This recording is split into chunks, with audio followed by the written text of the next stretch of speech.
Coming up in today's video, guys, we have got a lot of dry sort of keratin type of dead skin in this patient's ear canal. My name is Taylor Green. I'm one of the audiologists here at Audiology Associates, and this patient is actually Katie, so I know nothing about the backstory of this patient and whether they're regular visitors to the clinic. But this year the right ear has actually cleared quite nicely, and we've got a nice shiny looking eardrum there, which is good. But I know it's the left side that causes a lot of problems for Katie taking this out.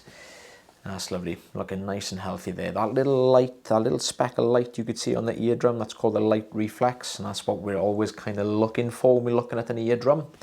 Now the wax in this side looks very, very similar. It looks very old as well. It's a very dark type of wax. Now Katie's got the standard sized Zollner tube here. It's obviously causing a little bit of problems here. It's quite dry, isn't it? Like when the wax is very, very hard and very dry. I mean, it looked really soft to start with, because I think this patient looks like they've been using some drops. The problem when it gets very, very hard is we can't get a grip on that wax with the suction. It just kind of moves it around a little bit. Sometimes you might get a little bit lucky if it's a flat surface. But that's why Katie's opted to switch over to the manual tool, to the rosin inserter. Now, this is what I meant by all that sort of dry keratin type, dead skin. It is still quite dark, but Katie's trying to peel this. I can see she's trying to peel this from the back, as what can sometimes happen. As that starts to peel forward, it usually brings all the rest of the ear canal with it. So we've swapped down to the fine end here now. So this is a smaller suction tube that is an attachment basically to the standard size Zollner tube that we use. Generally tends to work better for skin, especially this type, because it's very thin. It's almost like sheets of paper. It's very difficult to get a good grip. So you can see just how dry that is. As Katie's starting to peel this, the whole thing is moving.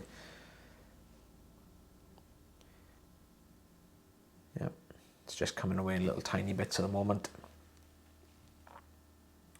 Now the wax that you saw at for this, well, both ears really, the wax that you saw is not, I would imagine it wouldn't have given the patient any problems with their hearing. I think this more than likely would have been more of a feeling, a sensation that something is in the ear. Sometimes with those harder types of wax, you can get a bit of pressure, which comes underneath the ear. Sometimes goes down the sort of side of the neck as well. Not always, but that is sometimes what you get with those harder, drier types of wax, especially when there's big blocks in there. Some of the other symptoms could be itching. If you've got a lot of itching in the ear, you may have something along the lines of this, where there's a lot of dry skin in the ear, a lot of dead skin that's struggling to migrate. And sometimes you can get a bit of hearing loss as well, but that's a lot of the time is only if it's pressing or resting up against the eardrum, or if it's fully occluding the ear canal, so fully blocking the ear canal up. Katie's making a bit of good progress here. Starting to peel down. You can see it's just kind of touching the eardrum as well. It's just touching that edge. That's a good peel. That was a good one. Nice. You could see that's what I meant, where it usually picks up and pulls the rest of it forwards. This is all going up the side here now. So I know there is a little bit, I believe, that gets stuck here. It gets a little bit trapped, I think, in a second. Yes, that little bit on the left-hand side there. Very difficult to get. You literally just, what I was about to explain, you just seen happen. So what happens with these pieces of skin, especially when they're this far in the ear canal, as you start to detach it, what we try to do a lot of the time is peel it forward to reposition to get a slightly better grip on a flat side of that skin.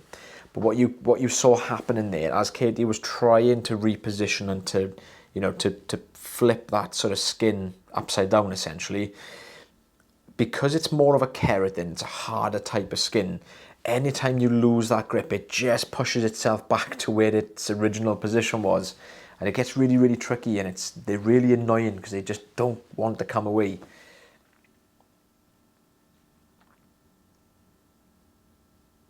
Don't forget, sorry guys, if you do enjoy these wax removal videos, these are all the procedures that we do in clinic.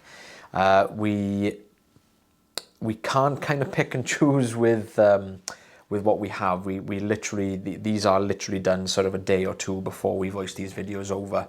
But if you do like the videos, don't forget to press the like button, share, follow and subscribe, whichever platform you're watching us on. It does really help the channel, and we obviously all enjoy having you around.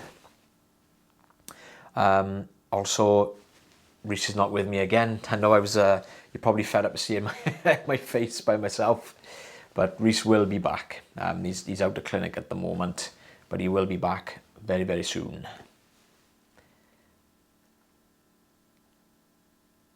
Yeah, you can see Katie popped a little bit of oil in.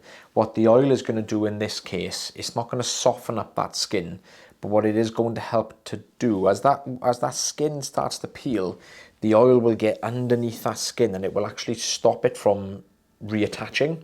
So that's kind of what Katie's trying to do here, but it's not really playing ball, this piece of skin.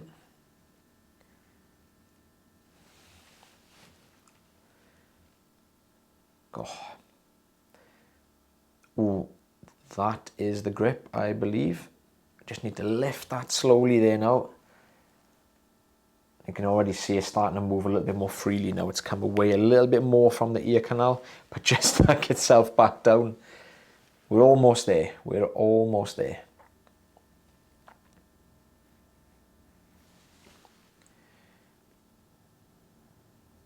That's it. That's it. Try and hold that grip now.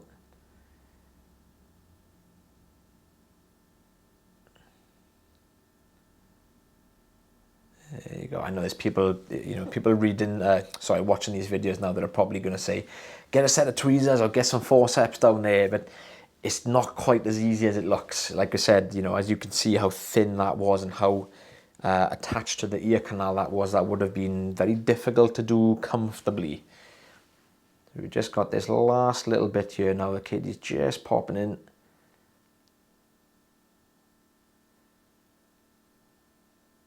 Come on. Oh, there it is. You can see it pop out there. That's where that oil, I can't speak properly today. That's where the oil has got underneath that skin there, and it's loosened it up quite nicely. Ooh, very, very difficult, these bits. I always find the roof of the ear canal very difficult to clear. It gets kind of trapped in all really, really awkward little sort of positions you can't quite get a good grip on. There we go.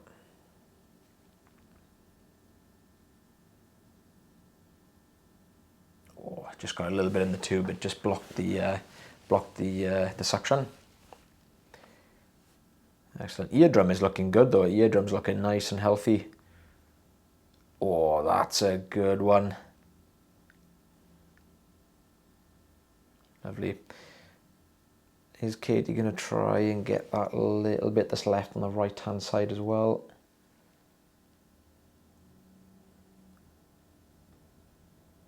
I've had it on only one or two occasions where I've had a patient come through where the ear canal has looked completely clear, kind of like similar to this one. But the patient's having a bit of a issue with the hearing. And what you sometimes get, that skin you saw Katie just trying to peel away, it's very, very transparent, and it's hard to, it's very, very hard to see. And there's been one or two occasions where I thought, oh, do you know, I'm going to go in and I'm just going to just see if there is a little layer of skin there. And once or twice I have gone down towards the eardrum, and you can see a very, very fine, almost invisible little flap of skin kind of shoot forward. Makes a massive difference. Patient usually sort of, mentions a bit of an increase in the sound again. So yeah, they're always very tricky, these skin ones. Oh, that's very, very firmly attached there. Yeah, I'd leave that. At this point, I would have just advised the patient to continue using some olive oil for a few days after the appointment, just to help try and soften that skin a little bit more. And we would have obviously recommended a 6 to 12 month sort of checkup as well, just to keep an eye on the ear. But we've got I'd say just under 3.5 centimeters, which I think is about 1.5 inches. I can see that, or 1.25 inches. Well, thank you very much, guys, and I shall see you on the next video. And I believe Reese is going to be with us on the next video that comes out. And as always, take care of yourselves, take care of your ears, and take care of one another, and we shall see you on the next one. Bye, everyone.